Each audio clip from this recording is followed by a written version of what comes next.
Hi and welcome to the Market Alert for Wednesday, the 14th of April 2021. So the futures slid yesterday after the US suspended the J&J vaccine. There was two news items about this. You can see the J&J proactively delays the vaccine rollout in Europe after deadly blood clots prompt halt to US, so a bit like the old AstraZeneca one there. And you can see this in the charts. I wondered what it was. The market dropped sharply, but it didn't take long, did it? Straight reversal and back up, and we carry on as normal. So we're just a blip there for yesterday with this news about the vaccination. Other news, earnings optimism explodes. Again, this is why the markets are being pumped to the upside. We're now in the quarter one earnings season. However, on the inflation front, Eurozone inflation is high when it comes to the prices of daily purchases. I've spoken about this for years in the Market Alert, how prices, consumer prices, are continuing to rise, and it's not reflected in wage increases, etc., unless you're part of the 1%, of course. And then you've got US consumer prices jump as well, so Eurozone US, and this is the highest since 2009 as well. So the Fed is getting the inflation that it's been seeking since 2008. However, with all of this optimism, a very interesting article here. I think it should be prefaced with, will 2021 be the year of the black swans? And of course, a black swan event is an unknown event, although there are sort of hints, and a bit like last year with COVID, you started to see it in China.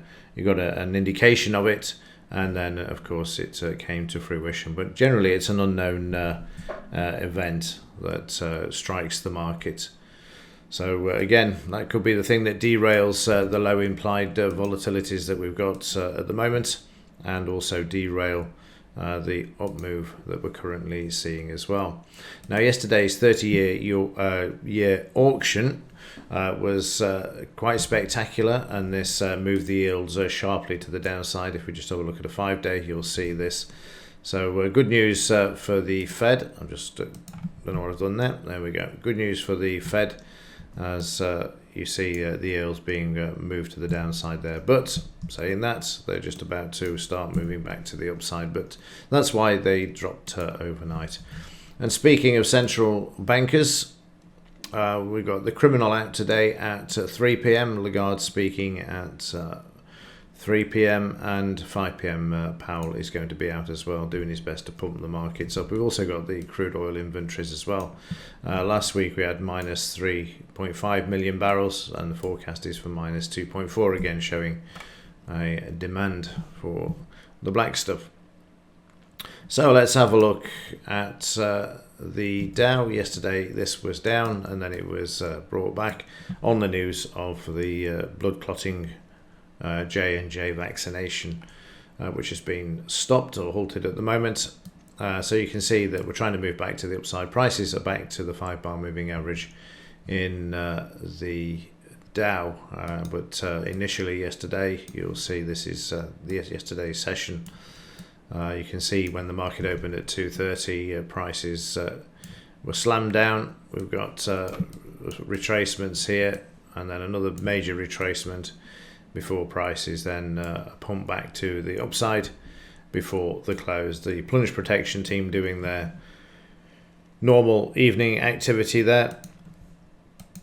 In the DAX, we're starting to break out of this sideways move. And just to show you how sideways the markets have been for the last week, have a look at the 4-hour chart.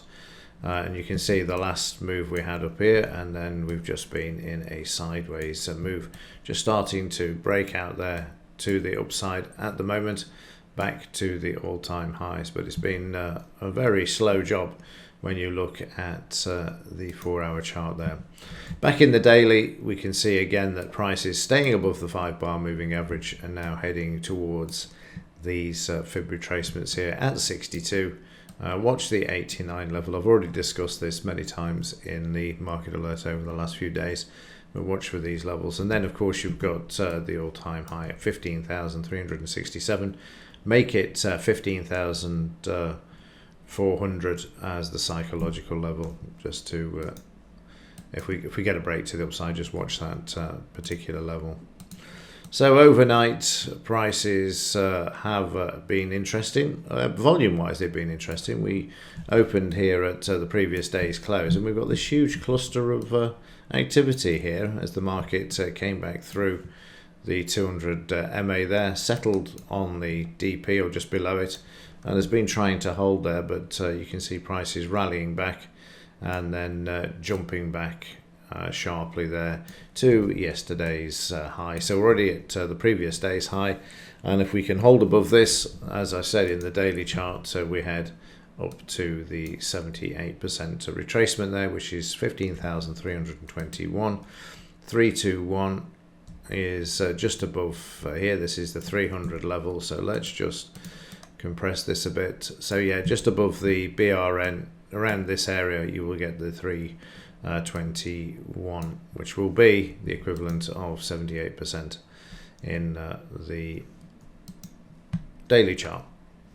If you want to, you can put on a line there, just make it different so it stands out.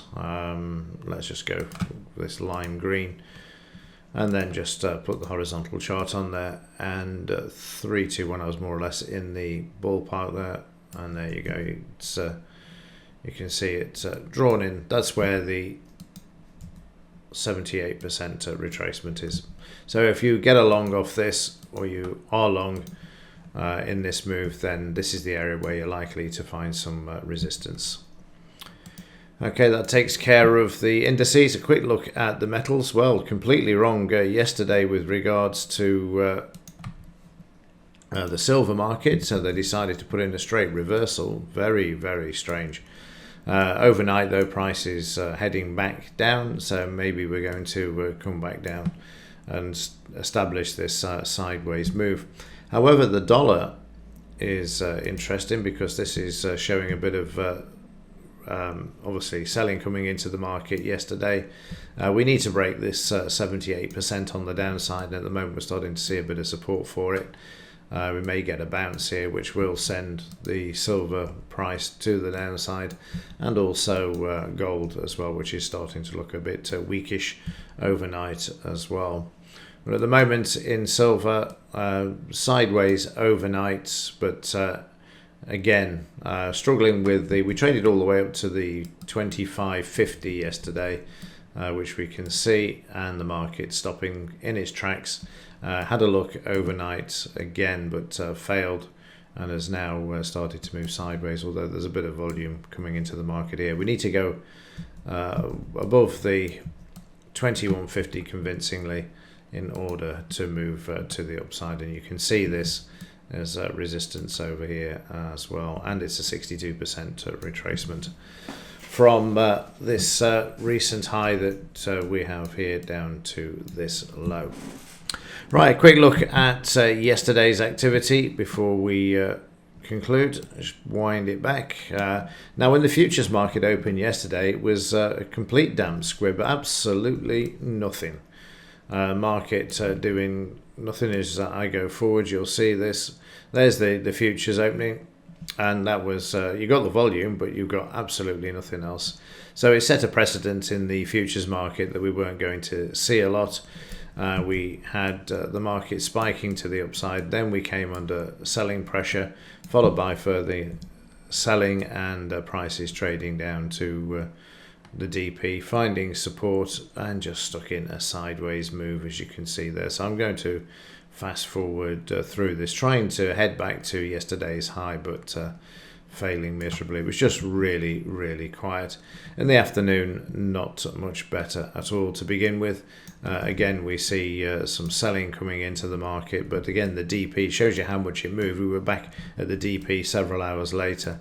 We do see some buying coming into the market here. We've got some demand, as it were, buying pressure, and again, prices sitting on that DP level, and then moving back to the upside again. And you can see again we've got demand here as well, with prices having a narrower range, or the same range as the previous bar, but the volume greater. And eventually we break to the upside there after the Dow had moved lower in the opening part of the session, which we saw earlier. So prices there running up towards the high and then just run out of steam, but come back to have another look, but then just trade sideways, as you can see there. So yeah, another quiet afternoon, but like I say, when you look at that 4-hour chart, you can see why the market's been sideways. It needs to break out to the upside, it needs to take out today's high in order to continue to the upside there, which again I'll just review before we conclude. You can see there, that's what we're looking at, is to get out of this sideways move that we've seen for the last few days. Okay, that will do it for this one. If there is anything else to report, I'll let you know, but as ever, thanks for watching. See you in the next one.